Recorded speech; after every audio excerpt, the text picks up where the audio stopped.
উদ্দেশ্য কিন্তু যে আমাদের সদস্য বাড়ানো, কিন্তু সেই সদস্য বাড়ানোর জন্য সবাই আন্তরিকভাবে কাজ করতে হবে। যদি ফর্ম নিয়ে গিয়েই নিজে নিজে বাড়ি বসে পূরণ করে দিলাম এমন করলে কিন্তু হবে না, তার কাছ থেকে শুনতে হবে। সেজন্য বলতে পারে হ্যাঁ আমার ফর্ম আমি পূরণ করেছি এবং আমি জানি সে স্বেচ্ছায়, কারোর পর জোর করে না যে আমার ভাই আমার একদম নিজের আপনজনের সদস্য পূরণ করে নিলাম, এটা করলে হবে না। যে দলের প্রতি আগ্রহী না বা যে দল করতে আগ্রহী না তার পূরণ করে তো লাভ হবে না। যার ইচ্ছা আছে বা যারা দীর্ঘদিন ধরে বিএনপি করে সেই প্রতিষ্ঠা লগ্নতে শুরু করি যারা বয়স্ক মানুষ আছে তাদেরও সদস্য পূরণ করা যাবে। আর শুধুমাত্র বলা এখানে নির্দেশনা সম্মত ভাইদের আরও ভালো নির্দেশনা দিয়ে দিয়েছে, ভাইরা বলবে একেবারে যারা চিহ্নিত মানে বিভিন্ন ফেসিস্ট রিজুমের সাথে জড়িত, আমরা শুধু ফেসিস্ট বলি কিন্তু ফেসিস্ট কাকে বলে সেটাই কিন্তু আমরা অনেকেই জানি না। মূলত যারা আওয়ামী লীগের একটা নেট আকারে জাল আকারে সেই দৌড়ছিল, তাদের মাধ্যম দিয়ে সারা দেশব্যাপী অপকর্মগুলো করতো।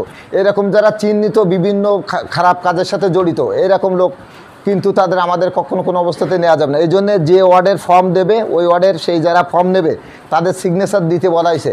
ওই ফর্মের ভিতরে যদি কোনো চিহ্নিত কোনো সন্ত্রাসী কোনো মানে বিভিন্ন বিতর্কিত কাজে লিপ্ত সেরকম মানুষ থাকে তাহলে তাকে যেন ধরতে পারে। এই জন্যে প্রত্যেক ফর্মে যারা যে ওয়ার্ডের ফর্ম নেবে তাদের নাম এবং মোবাইল নাম্বার ওখানে দেওয়া লাগবে, তাহলে ওই ফর্ম দেখলেই বুঝতে পারবে যে কারা এই ফর্মটা পূরণ করেছে। এই জন্যে আপনারা যারা ওয়ার্ডের নেতৃবৃন্দ ফর্ম পূরণ করবেন তারা এটা খেয়াল রাখবেন যে আপনজন না, যে দলের একদম একেবারে নিডি মানুষ হোক, সমাজে কেউ তার ডাকে না, কিন্তু সেও যদি বিএনপি করতে আগ্রহী হয় তার ফর্ম পূরণ করবেন আপনারা। আর এই বিষয়ে আমাদের যারা মোহাম্মদ ভাই আছেন বা খোকন চাচা আর বা আক্তার ভাই, ওনারা আরও বিস্তারিত আপনাদের সাথে আলোচনা করবেন। আর আপনারা সবাই আন্তরিকভাবে, কারণ আমরা সামান্য একটা ঘটনা ঘটেছে, এর চেয়ে যদিও মর্মান্তিক মানে কোনো মানে বর্ণনা করা যাবে না, কিন্তু এটা কিন্তু একটা মেসেজ, এটা কিন্তু সবার এখান থেকে শিক্ষা নিতে হয়। কিন্তু আমরা হলো মানুষ শিক্ষা নেই না।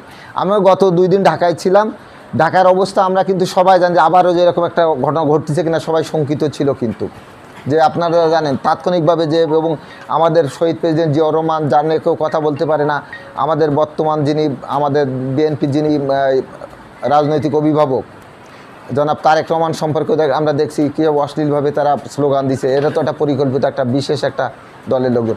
দেখেন তারা কিন্তু মসজিদে বসে একজন মানুষকে হত্যা করেছে, কিন্তু সেটা না কিন্তু কোনো উচ্চবাচ্য নেই, যদিও প্রত্যেকটা হত্যায় সমান নেই। এই জন্য আমাদের চোখ কান খোলা রাখতে হবে যে আমাদের সেইভাবে সংগঠিত হতে হবে। আমাদের মানুষ অল্প থাক, কিন্তু হলো যদি সংখ্যায় আমরা হলো অল্প থাকলে সবার ভিতরে যদি সংগঠিত থাকে তাহলে কেউ কিন্তু সুযোগ পাবে না, কেউ একটা কথা বলার সুযোগ পাবে না। কিন্তু যখন আপনি একজনের হলো মাইনাস করবেন, আপনি করবেন না, তখন কিন্তু বিভিন্ন লোক হলো সুযোগ পাবে, আমাদের মধ্যে আরও বিভেদ সৃষ্টি করবে। আমাদের সম্পর্কে কিন্তু আরও বিভিন্ন ইতিমধ্যে কিন্তু অনেকে অনেক কথা বলা শুরু করছে যেটা কখনো কল্পনাই করা যায় না। তা সবাই আন্তরিকভাবে দায়িত্ব পালন করবেন আর আন্তরিকভাবে ফর্ম পূরণ করবেন, এই বলে সবাইকে ধন্যবাদ জানিয়ে আমার বক্তব্য শেষ করছি। বাংলাদেশ জিন্দাবাদ।